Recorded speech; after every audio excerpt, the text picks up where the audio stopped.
She smirked while signing for the new car. Thanks, now I don't need you anymore. I just nodded. But weeks later, when the repo truck pulled into her driveway, her face went pale. There are moments in your life that are crystal clear. Like a photograph. For me, that moment is my ex-girlfriend Lauren, sitting in the finance manager's office at a car dealership, signing a piece of paper. The air smelled like cheap coffee and air freshener. She looked up at me, the pen still in her hand, and a little smirk played on her lips. Thanks, she said, her voice a little too loud, a little too triumphant. Now I don't need you anymore. The finance guy, a tired-looking man named Stan, just kept his head down, pretending he didn't hear. But I heard it. It was like a bell ringing in a quiet room. It was the sound of my 2-year relationship ending. I didn't say anything. I just nodded, a slow, deliberate motion. I think she expected me to be hurt, to argue. But in that second, all the hurt I might have felt was burned away by a cold, hard clarity. I wasn't a boyfriend to her. I was a tool. A key. And I had just unlocked the last door she needed me to open. Let me back up. Lauren's life was a constant series of small crises. Her biggest and most consistent problem was her car. It was an old clunker that was always breaking down, always costing her money she didn't have. For months, it was all I heard about. How she was late to work again because the car wouldn't start. How she missed a friend's party because she was scared to drive it on the highway. How all her problems would be solved if she just had a reliable car. The problem was, her credit was shot. Years of bad decisions and an attitude that bills were optional suggestions had left her with a score that made lenders laugh. I, on the other hand, have always been careful with my money. My credit is excellent. She brought up the idea of me co-signing for a car about 3 months ago. At first, I was hesitant. I know that co-signing is a huge risk. But she was relentless. She cried. She told me I was the only one who could help her. That this one thing would let her finally get her life on track. She said it would make our lives better, that she'd be less stressed, and we could finally start moving forward. Like a fool, I started to believe her. I thought, maybe she's right. Maybe this is the leg up she needs. I loved her, and I wanted her to be happy. So I agreed. But with one very specific condition. I told her, I will co-sign for the loan, and my name will be on it. But the car will be in your name. You will be responsible for making the payments. You'll transfer the payment amount to me 5 days before it's due each month, and I'll make the payment to the bank from my account. That way, I can be sure it's paid on time, and my credit is protected. She agreed instantly. Of course, I would never mess up your credit. This is my responsibility. So we spent a few weekends car shopping. She didn't want a sensible, used sedan. She wanted a brand new, top-of-the-line SUV. White, with the panoramic sunroof, and all the bells and whistles. It was way more car than she needed, and the monthly payment was going to be steep. I tried to steer her towards something more reasonable, but she threw a fit right in the middle of a showroom, accusing me of not wanting her to have nice things. So I gave in. Mistake number 2. Which brings us back to that moment in the finance office. We found the exact SUV she wanted. My credit score worked its magic, and the loan was approved in minutes. They put the paperwork in front of us. I signed first, as the co-signer. Then she signed. And as the ink was drying on her signature, she looked at me and delivered that line. Thanks, now I don't need you anymore. It was the smirk that did it. The look of pure, smug victory on her face. In that instant, I saw the whole picture. The sob stories, the pressure, the tantrum in the showroom. It was all a long con. The goal was never to improve our lives. The goal was to get this car. And I was just the final obstacle. I just nodded. I stood up, pushed my chair in, and walked out of the office. Stan, the finance guy, called after me. Sir, we just need you for one more signature. I kept walking. I heard Lauren say, don't worry, he's just being dramatic. I walked out of the dealership, got into my own car, and drove away. She had the keys to her new SUV. She could figure out how to get it home. My phone started buzzing a few minutes later. It was her. I let it go to voicemail. The message was angry. Where did you go? I'm stuck here. Are you seriously going to ruin this for me? I didn't respond. I drove straight home to my apartment, the one we shared. I walked in, and the first thing I did was go to the bedroom and pack a bag. All my clothes, my toiletries, my laptop. I wasn't going to stay there another night. But I also wasn't going to just leave. The apartment lease was in my name. She was just listed as an occupant. When she finally got home a few hours later, driving her shiny new car, she was furious. She stormed in, ready for a fight. What is wrong with you? You abandoned me. You almost messed up the whole deal. I was sitting on the couch, my bag at my feet. I just looked at her. I heard what you said in the office, Lauren. Her anger faltered for a second. I was just joking. It was a joke. You're being way too sensitive. No, I said, standing up. You weren't joking. You were telling the truth. You finally got what you wanted. So congratulations. I picked up my bag. I'm going to stay at my parents' place for a few days. You have 30 days to get your things and get out of my apartment. I'll be sending you a formal notice. The color drained from her face. This wasn't part of her plan. What? You're breaking up with me. Over a joke. And you're kicking me out? I'm not breaking up with you, I said, walking to the door. You already did that in the dealership. You just forgot to tell me. Now you have the car you always wanted. A fresh start. You just need a new place to park it. I walked out and closed the door behind me. I could hear her start to scream, but I just kept walking. The plan was already forming in my head. A cold, simple, logical plan. The bank might think I was on the hook for that car loan, but I was about to make it very, very clear who was truly responsible. Update 1. It's been a little over a month now. The 30-day notice I gave Lauren to vacate my apartment expired last week. It's been a masterclass in entitlement, denial, and just plain stupidity. After I left that first night, the texts and calls were nonstop. First, it was anger. Then came the fake apologies and the classic, I didn't mean it, I was just excited. When that didn't work, she pivoted to trying to make me feel guilty. You're throwing away 2 years over one comment. I didn't respond to any of it.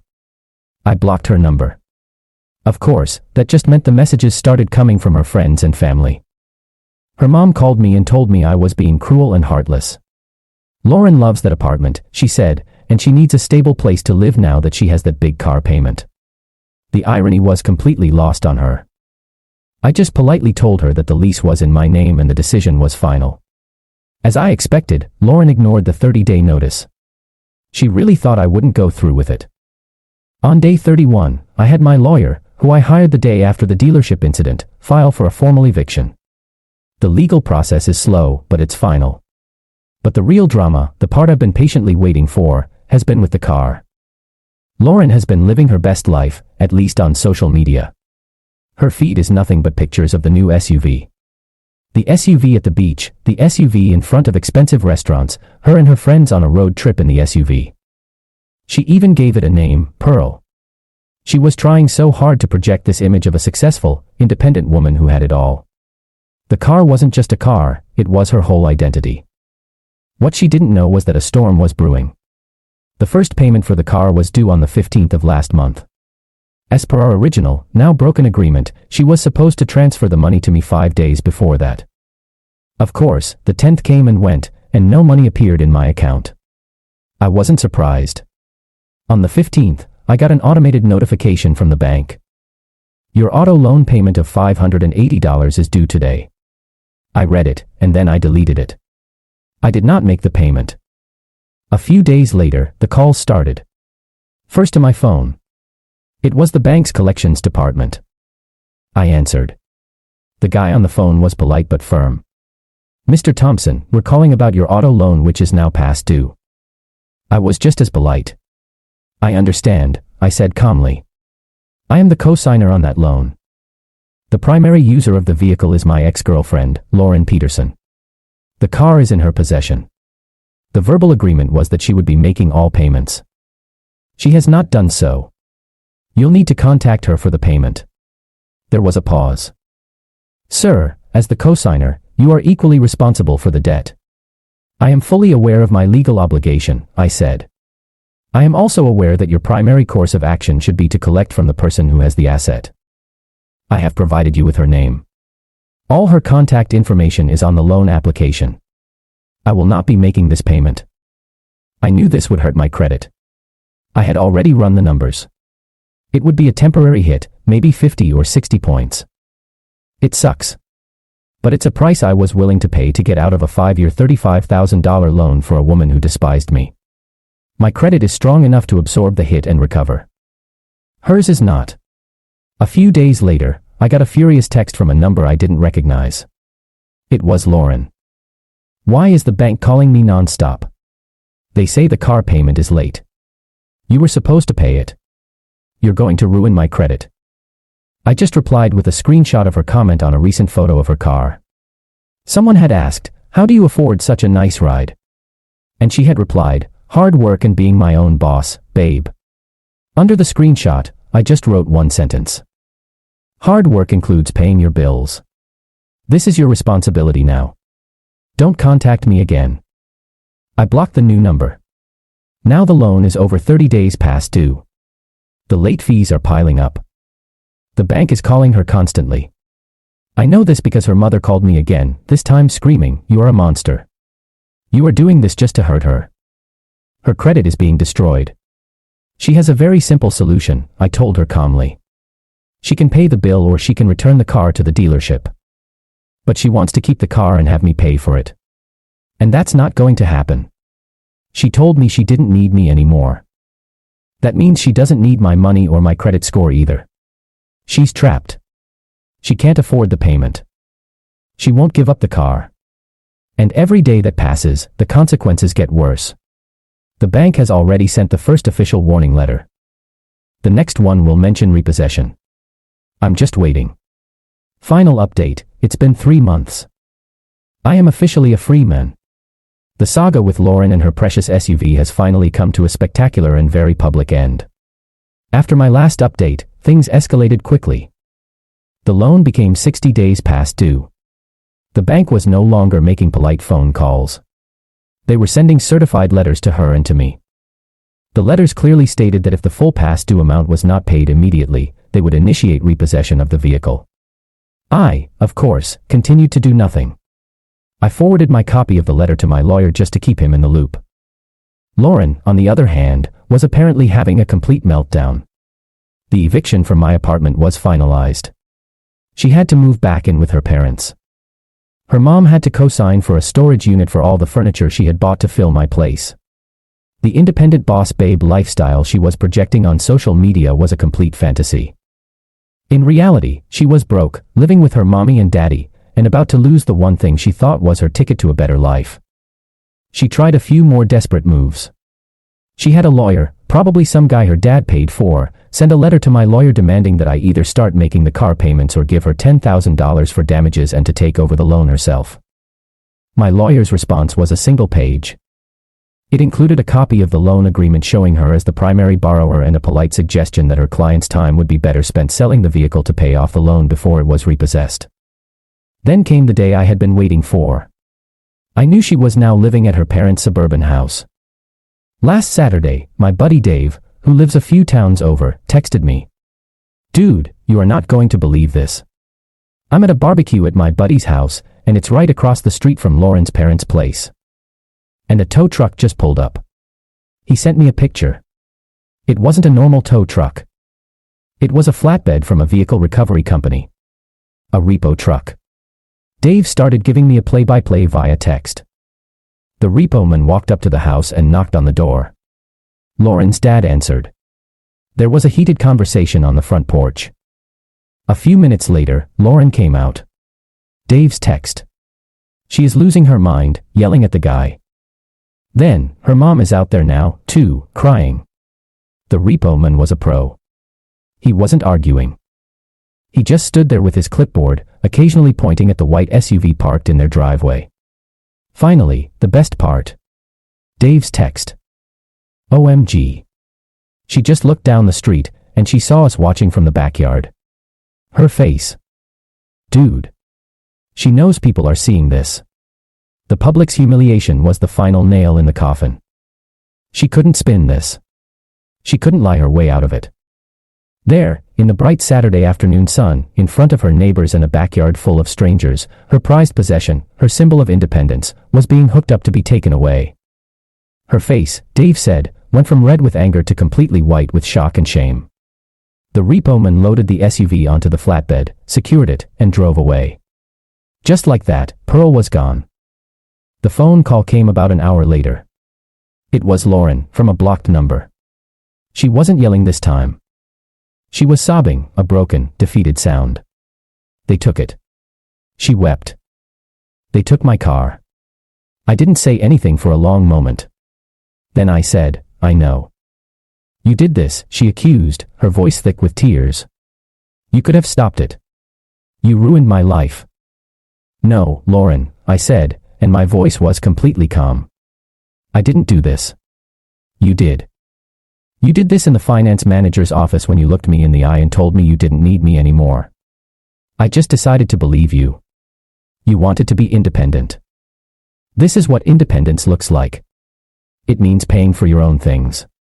She started to say something else, but I cut her off.